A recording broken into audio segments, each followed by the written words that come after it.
नमस्कार छात्रों, मैं मोहम्मद नवीस सर मेरे यूट्यूब चैनल मोहम्मद नवीस सर संग हिंदी सीखे में आपका स्वागत करता हूँ। आज हम एक नया पाठ देखने वाले हैं हमारी पाठ्य पुस्तक का, जिसका नाम है पाप के 4 हथियार। इसके रचनाकार है कन्हैयालाल मिश्र प्रभाकर। सबसे पहले लेखक परिचय देख लेते हैं। लेखक परिचय। कन्हैयालाल मिश्र जी का जन्म 26 सितंबर 1906 को उत्तर प्रदेश के देवबंद गांव में हुआ। आप हिंदी के कथाकार, निबंधकार, पत्रकार तथा स्वतंत्रता सेनानी थे। आपने पत्रकारिता में स्वतंत्रता के स्वर को ऊंचा उठाया। आपके निबंध भारतीय चिंतन धारा को प्रकट करते हैं। आपका संपूर्ण साहित्य मूलतः सामाजिक सरोकारों का शब्दांकन है। आपने साहित्य और पत्रकारिता को व्यक्ति और समाज के साथ जोड़ने का प्रयास किया है। आप भारत सरकार द्वारा पद्मश्री सम्मान से विभूषित है। आपकी भाषा सहज, सरल और मुहावरेदार है, जो कथ्य को दृश्यमान और सजीव बना देती है। तत्सम शब्दों का प्रयोग भारतीय चिंतन मनन को अधिक प्रभावशाली बनाता है। आपका निधन 1995 में हुआ। प्रमुख कृतियाँ: धरती के फूल, कहानी संग्रह, जिंदगी मुस्कुराई, बाजे पायलिया के घुंघरू, जिंदगी लहलहाई, महके आंगन चहके द्वार निबंध संग्रह, दीप जले शंख बजे, माटी हो गई सोना, संस्मरण एवं रेखाचित्र आदि। विद्या परिचय। निबंध का अर्थ है विचारों को भाषा में व्यवस्थित रूप से बांधना। हिंदी साहित्य शास्त्र में निबंध को हृदय की कसौटी माना गया है। निबंध विद्या में जो पारंगत है, वे हृदय की अन्य विद्याओं को सहजता से लिख सकता है। निबंध विद्या में वैचारिकता का अधिक महत्व होता है तथा विषय को प्रखरता से पाठकों के सम्मुख रखने की सामर्थ्य होती है। पाठ परिचय। प्रत्येक युग में विचारकों, दार्शनिकों, संतों, महापुरुषों ने पाप, अपराध, दुष्कर्मों से मानव जाति को मुक्ति दिलाने का प्रयास किया, परंतु विडंबना ये है कि आज भी विश्व में अन्याय, अत्याचार, भ्रष्टाचार, पाप और दुष्कर्मों का बोलबाला है और मनुष्य जाने अनजाने इन्हीं का समर्थक बना हुआ है। समाज संतों, महापुरुषों की जयंतियां मनाता है, जय जयकार करता है, उनके स्मारकों का निर्माण करवाता है, परंतु उनके विचारों को आचरण में नहीं उतारता। ऐसा क्यों होता है? लेखक ने अपने चिंतन के आधार पर इस प्रश्न का उत्तर खोजने का प्रयास प्रस्तुत निबंध में किया है। तो चलिए इसको शुरू करते हैं। पाप के 4 हथियार। जॉर्ज बर्नार्ड शॉ, एक पैराग्राफ मैंने पढ़ा है, वे उनके अपने ही निबंध में है। मैं खुली सड़क पर कोड़े खाने से इसलिए बच जाता हूँ कि लोग मेरी बातों को दिल्लगी समझकर उड़ा देते हैं। बात यूँ है कि मेरे एक शब्द पर भी वे गौर करें तो समाज का ढांचा डगमगा उठे। यहाँ पर कवि जॉर्ज बर्नार्ड शॉ की एक बात बता रहे हैं कि वो उस वक्त की बात बता रहे हैं जब यूरोप में क्या होता था कि सरकार विरोधी करने पर, सरकार का विरोध करने पर सड़क पर कोड़े मारे जाते थे। लेकिन वो इसलिए बच जाते थे क्योंकि वो कविताओं के अंदर अपनी बातों को कहते थे और लोग उनके शब्दों को समझ नहीं पाते थे। जबकि अगर वो शब्दों को समझ जाए तो पूरा समाज का ढांचा डगमगा जाए और समाज बदल जाए। वे मुझे बर्दाश्त नहीं कर सकते यदि मुझ पर हंसे नहीं। मेरी मानसिक और नैतिक महत्ता लोगों के लिए हंसनीय है। उन्हें उबाने वाली खूबियों का पुंज लोगों के गले के नीचे कैसे उतरे। इसलिए मेरे नागरिक बंधु या तो कान पर उंगली रख लेते हैं या बेवकूफ़ी से भरी हंसी के अंबार के नीचे ढक देते हैं मेरी बात। यानी लोग उनकी बातों को क्या करते हैं, या तो उनकी बातें सुनते ही नहीं हैं या उसे बेवकूफ़ की बातें समझकर हंसी में उड़ा देते हैं। शॉ के इन शब्दों में अहंकार की पैनी धार है। ये कहकर हम इन शब्दों की उपेक्षा नहीं कर सकते क्योंकि इनमें संसार का एक बहुत ही महत्वपूर्ण सत्य कह दिया गया है। इन बातों में जो शॉ के जरिए बताई गई बातें हैं, इनमें बहुत महत्वपूर्ण सत्य बताया गया है। संसार में पाप है, जीवन में दोष, व्यवस्था में अन्याय है, व्यवहार में अत्याचार, और इस तरह समाज पीड़ित और पीड़क वर्गों में बंट गया है। हमारे समाज में आप देख सकते हैं कि संसार में पाप भी फैला हुआ है, जीवन में दोष भी है, व्यवस्था में अन्याय हो रहे हैं, व्यवहार में अत्याचार हो रहा है, और हमारा जो समाज पीड़ित और पीड़ित वर्गों में बढ़ चुका है। सुधारक आते हैं, जीवन की इन विडंबनाओं पर घनघोर चोट करते हैं। विडंबनाएं टूटती बिखरती नजर आती है, पर हम देखते हैं कि सुधारक चले जाते हैं और विडंबनाएं अपना काम करती रहती है। समाज सुधारक हमेशा अपने काम करते रहे हैं और उनके बाद भी वो काम चलते रहे हैं। आखिर इसका रहस्य क्या है कि संसार में इतना महान पुरुष, सुधारक, तीर्थंकर, अवतार, संत और पैगंबर आ चुके पर यह संसार अभी तक वैसा के वैसा ही चल रहा है। हम देखते हैं हमारे समाज में कितने संत आए, कितने अवतार आए भगवान के, कितने पैगंबर आए, जैन लोगों में कितने तीर्थंकर आए, कितने समाज सुधारक आए, कितने महान पुरुष आए, लेकिन फिर भी समाज से जैसा समाज चलता रहा वैसे ही समाज चल रहा है। इसे वे क्यों नहीं बदल पाए?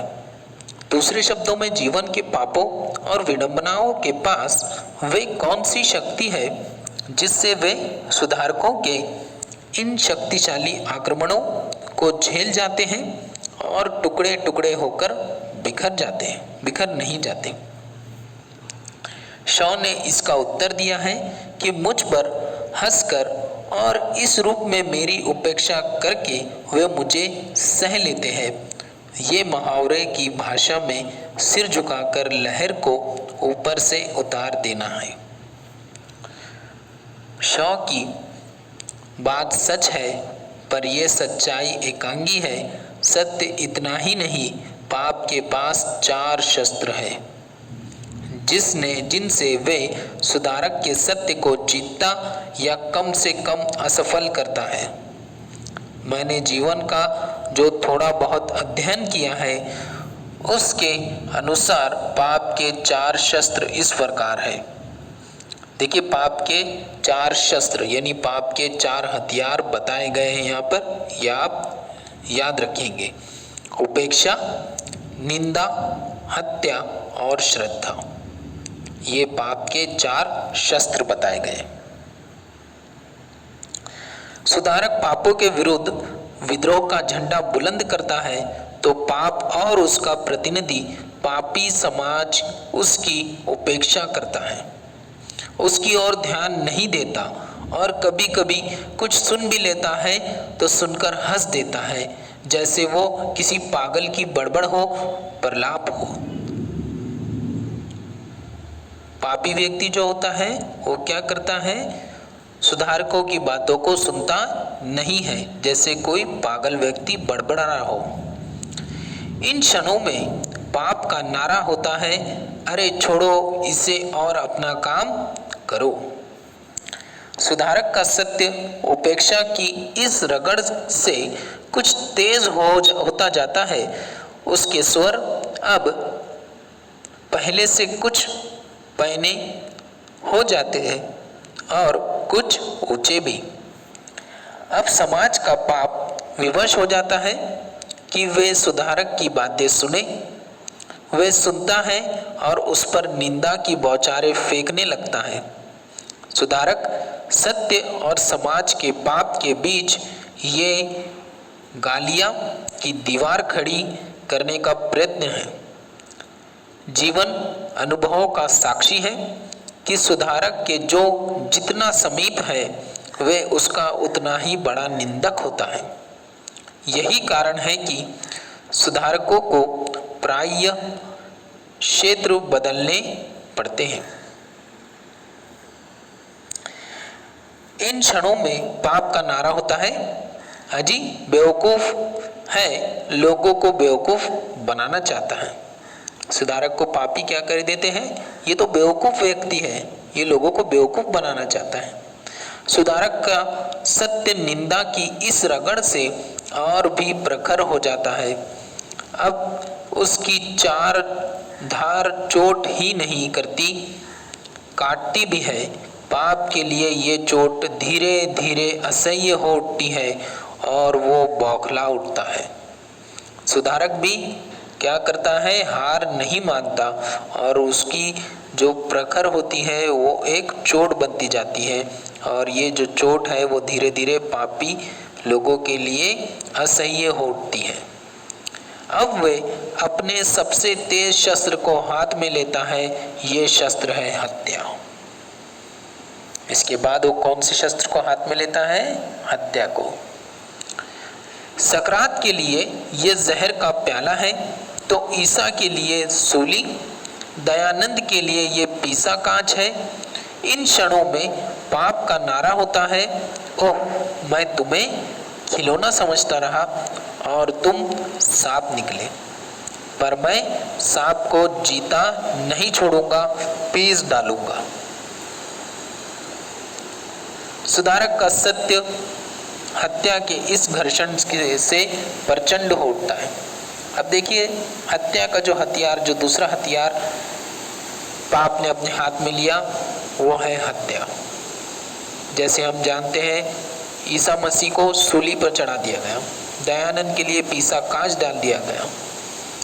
इसी तरह हर तरह के लोगों को और सुकरात को क्या दे दिया गया, जहर का प्याला दे दिया गया। इस तरह वो हत्या का जो हथियार है वो निकालता है पाप।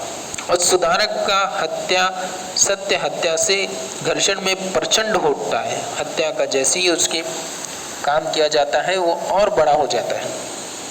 शहादत उसे ऐसी धार देती है कि सुधारक के जीवन में उसे जो शक्ति प्राप्त न थी वे हो जाती है। जैसे हम देखते हैं कि सुधारक की हत्या होने के बाद वो और प्रचंड रूप ले लेता है। जैसे ईसा मसीह, सुकरात और दयानंद, उनकी बातों को उनकी हत्या के बाद देखा जाने लगा, जाना जाने लगा और बहुत ही शक्तिशाली उन बातों को अपने समाज में लाया गया, व्यक्ति के जीवन में लाया गया। सूर्यों का ताप और प्रकाश उसमें समा जाता है, बिजलियों की कड़क और तूफान का वेग भी सुधारक में समा जाता है। पाप कांपता है और अब उसे लगता है कि इस वेग में वो पिस जाएगा, बिखर जाएगा। तब पाप अपना ब्रह्मास्त्र तोलता है और तोलकर सत्य पर फेंकता है। ये ब्रह्मास्त्र है श्रद्धा। इन क्षणों में पाप का नारा होता है, सत्य की जय, सुधारक की जय। अब वे सुधारक की करने लगता है चरण वंदना और उसके सत्य की महिमा का गान और बखान। अब जब लगता है पापी को कि वो पूरी तरह हार चुका है, तो वो क्या करता है, सुधारक की तरफ हो जाता है, सुधारक के साथ हो जाता है और उसके साथ वो सुधारक की चरण वंदना करने लगता है, उसकी महिमा करने लगता है। सुधारक होता है करुणाशील और उसका सत्य सरल विश्वासी। वे पहले चौंकता है, फिर कोमल पड़ जाता है और तब उसका वेग बन जाता है शांत और वातावरण में छा जाती है सुकुमारता। पाप अभी तक सुधारक और सत्य के जो स्रोत पढ़ना जा रहा था उनका करता है यू उपसंहार। सुधारक महान है, वो लोकोत्तर है, मानव नहीं वह तो भगवान है, तीर्थंकर है, अवतार है, पैगंबर है, संत है। वो उसकी क्या करने लगता है, उपसंहार करने लगता है, उसको बड़े बड़े रूप बताने लगता है कि वो तो भगवान है, तीर्थंकर है, किसी भगवान का अवतार है, पैगंबर है, संत है। उसकी वाणी में जो सत्य है वे स्वर्ग का अमृत है, वे हमारा वंदनीय है, स्मरणीय है, पर हम पृथ्वी के साधारण मनुष्यों के लिए वैसा बनना असंभव है। उस सत्य को जीवन में उतारना हमारा आदर्श है, पर आदर्श को कब कहाँ कौन पा सकता है। और इसके बाद उसका नारा हो जाता है महाप्रभु सुधारक वंदनीय है, उसका सत्य महान है, वे लोकोत्तर है। यानी पापी जो होता है वो सुधारक की जय जयकार करने लग जाता है, उसे बड़े अवतार बताने लगता है और अवतार बताते हुए उनके साथ मिलजुल कर रहता है। ये नारा ऊंचा उठता रहता है, अधिक से अधिक दूर तक उसकी गूंज फैलती रहती है, लोग उसमें शामिल होते रहते हैं, पर अब सबका ध्यान सुधारक में नहीं, उसकी लोकरत्ता में समाया रहता है। सुधारक के सत्य में नहीं, उसके सूक्ष्म से सूक्ष्म अर्थों और फलित अर्थों के करने में जुटा रहता है। अब जो व्यक्ति होते हैं वो सुधारक के सत्य को नहीं देखते, बल्कि जो पापी के जरिए बनाया गया एक समाज है जो सिर्फ सुधारक के सत्य के ऊपर ढका होता है और भीतर सारी बुराइयां होती हैं, वो बुराइयों में लुप्त होने लगते हैं। अब सुधारक के बनने लगते हैं स्मारक और मंदिर और उसके सत्य के ग्रंथ और भाष्य। बस यही सुधारक और उसके सत्य की पराजय पूरी तरह हो जाती है। अब सुधारक के क्या बनने लगते हैं, जो उसने नहीं कहा था वो भी होने लगता है कि उसके स्मारक बना दिए जाते हैं, उसके मंदिर बना दिए जाते हैं, उसके जो लिखित होते हैं उन्हें ग्रंथ बना दिया जाता है, लेकिन सुधारक के सत्य की तरफ कोई ध्यान नहीं देता और इसी तरह सुधारक के सत्य की पूरी तरह पराजय हो जाती है। पाप का यह ब्रह्मास्त्र अतीत में अजय रहा है और वर्तमान में भी अजय है। कौन कह सकता है कि भविष्य में कभी कोई इसकी अजयता को खंडित कर सकेगा या नहीं। बाजे पायलिया के घुंघरू निबंध संग्रह से। तो ये हो गए हमारे पाप के 4 हथियार, शब्दार्थ, और इसके बाद स्वाध्याय जो दिया गया है वो पूर्ण तरह सॉल्व करके मैं आपके व्हाट्सएप ग्रुप पर डाल दूंगा, वहाँ से आप लिख लेंगे। धन्यवाद।